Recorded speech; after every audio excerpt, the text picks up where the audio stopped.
എറണാകുളത്തു നിന്ന് തുടങ്ങി അങ്ങ് ദൂരെ അവസാനിക്കുന്ന ചെറിയൊരു യാത്ര. അമ്മയും അച്ഛനും ചേച്ചിയും പിള്ളേരും ആങ്ങളെയും ഫാമിലിയും പിന്നെ ഞാനും പിള്ളേരും, ഇത്രയും പേരടങ്ങുന്ന ഒരു ചെറിയ ട്രിപ്പ്. പോകുന്ന വഴിക്ക് അടിപൊളി സ്ഥലങ്ങളൊക്കെ കണ്ടു. ഉത്രാളിക്കാവ് കണ്ടു. ആദ്യമായിട്ടാട്ടോ ഇങ്ങനെയെങ്കിലും ഉത്രാളിക്കാവ് കാണുന്നത്. പിന്നെ ഭാരതപ്പുഴയുടെ തീരത്തോടൊരു യാത്ര, അടിപൊളിയായിട്ടൊരു യാത്ര. മക്കളൊക്കെ ആദ്യമായിട്ടായിരുന്നു ഭാരതപ്പുഴ കാണുന്നത്. ഷൊർണൂരെത്തിയപ്പം നാത്തൂൻ്റെ അച്ഛനും അമ്മയും കയറി.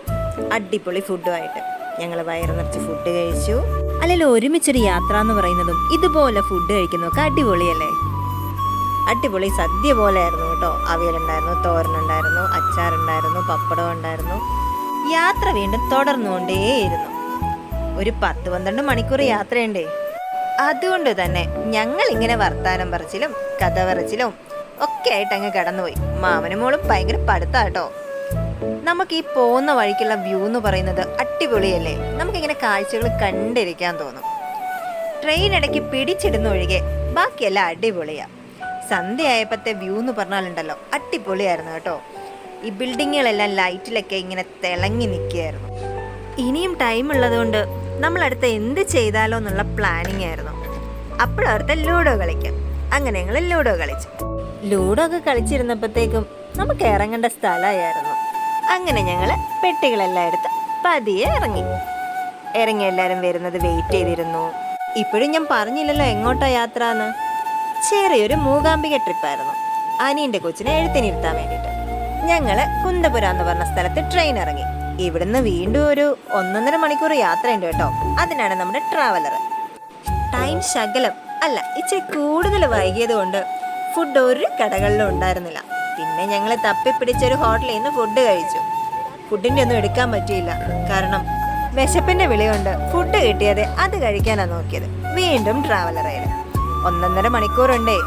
അപ്പോൾ ഇതേ പാട്ടുകാരനായ അനിയൻ്റെ ഒരടിപൊളി പാട്ട്.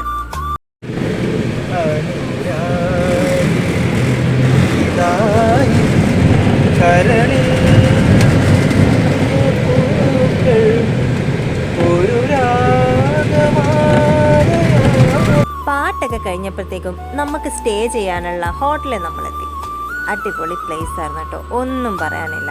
അമ്പലത്തിനോട് ചേർന്ന് അടുത്ത് നടന്നു പോകാനുള്ള ദൂരത്തിലുള്ള ഒരു സ്പേസ്. ഇതാട്ടോ നമ്മളെടുത്ത് AC റൂമായിരുന്നു. യാത്രയൊക്കെ കഴിഞ്ഞ് മടുത്ത് വരുമ്പം 1 മണിക്കൂറേ ഉറങ്ങിയുള്ളെങ്കിലും ഒന്ന് അടിപൊളിയായിട്ട് ഉറങ്ങണ്ടേ. അങ്ങനെ സുഖമായിട്ട് കിടന്നുറങ്ങി. പിറ്റേ ദിവസം രാവിലെ അമ്മയെ കാണാനുള്ളതല്ലേ. ഞാൻ റെഡിയായി കേട്ടോ. വെളുപ്പിനെ ഒന്ന് പോയി തൊഴുതിട്ട് വന്നായിരുന്നു. അതിനുശേഷം 2ാമത്തെ ട്രിപ്പ്. ഫുഡ് കഴിച്ചു.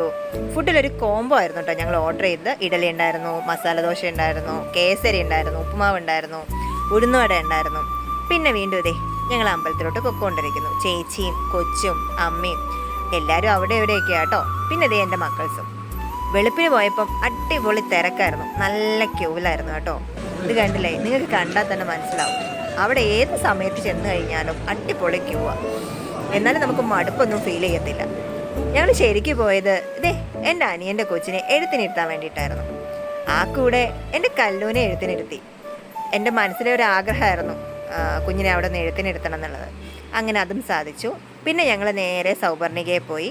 സൗപർണികയിൽ പോയിട്ട് വേണം അമ്മയെ കാണാൻ പോവാമെന്നാണ്. പക്ഷെ അതിന് സാധിച്ചില്ല. അമ്മയെ കണ്ടിറങ്ങിയതിന് ശേഷം പോയി വെള്ളത്തിലിറങ്ങി. അതിൻ്റെ ഒന്നും വീഡിയോ എടുക്കാൻ പറ്റിയില്ല കേട്ടോ. അടിപൊളി ഒരു എക്സ്പീരിയൻസ് ആയിരുന്നു. പിന്നെ തിരിച്ച് റൂമിലെത്തി പാക്ക് ചെയ്ത് ഞങ്ങൾ റൂം വെക്കേറ്റ് ചെയ്തു. തിരിച്ച് വീണ്ടും ട്രാവൽ ചെയ്തു. അടുത്തതും ഒരു അമ്പലത്തിലോട്ട് തന്നെയാണ് കേട്ടോ. ഒരു 1.5 മണിക്കൂർ യാത്രയുണ്ടെന്ന് തോന്നുന്നു. അങ്ങനെ ഞങ്ങൾ കമലശില ദുർഗാ പരമേശ്വര ടെമ്പിളിലെത്തി. ഉടുപ്പി ജില്ലയിലെ കുന്തപുര താലൂക്കിലെ പ്രശസ്തമായ ഒരു അമ്പലമാണ്. അമ്പലത്തിൻ്റെ അകത്തെ വ്യൂസ് ഒന്നും എടുക്കാൻ പറ്റാത്തത് കൊണ്ട് ഇത്രയൊക്കെ പറ്റിയുള്ളൂ. പിന്നെ അവിടെ പ്രസാദം ഊട്ടുണ്ടായിരുന്നു. അടിപൊളി പ്രസാദമായിരുന്നു കേട്ടോ. ഒരു 3-4 കൂട്ടം കറികളും പായസവും എല്ലാമായിട്ട്. അതിനിടയ്ക്ക് ചേച്ചിയുടെ വക ചെറിയ തമാശകളും. നെക്സ്റ്റ് ഞങ്ങൾ വേറൊരു അമ്പലത്തിലെത്തി. അതും കർണാടക ജില്ലയിലെ പ്രശസ്തമായിട്ടുള്ള ഒരു അമ്പലം തന്നെയാണ്. ശ്രീ ചാണ്ടിക ദുർഗാ പരമേശ്വരി ടെമ്പിൾ, കുംബാശി. അത് എൻ്റെ പൊന്നെ ഒരു രക്ഷയില്ല കേട്ടോ. അതൊന്ന് കാണണം. അടിപൊളി കൊത്തുപണികളും നമ്മളിങ്ങനെ കണ്ടു നിന്ന് പോകും. അവിടുത്തെ കുളവും ഒന്നും പറയാനില്ല. ഇത് അടുത്തൊരു അമ്പലം കേട്ടോ. സമയം പോയതുകൊണ്ട് കൂടുതൽ വീഡിയോസ് എടുക്കാൻ പറ്റിയില്ല കേട്ടോ. പിന്നെ തിരിച്ച് ഞങ്ങൾ നാട്ടിലേക്ക് 6:30 ആയപ്പോഴത്തേക്കും റെയിൽവേ സ്റ്റേഷനിൽ എത്തണമായിരുന്നു. അപ്പോൾ ഇത്രയുള്ള ഗൈസ്.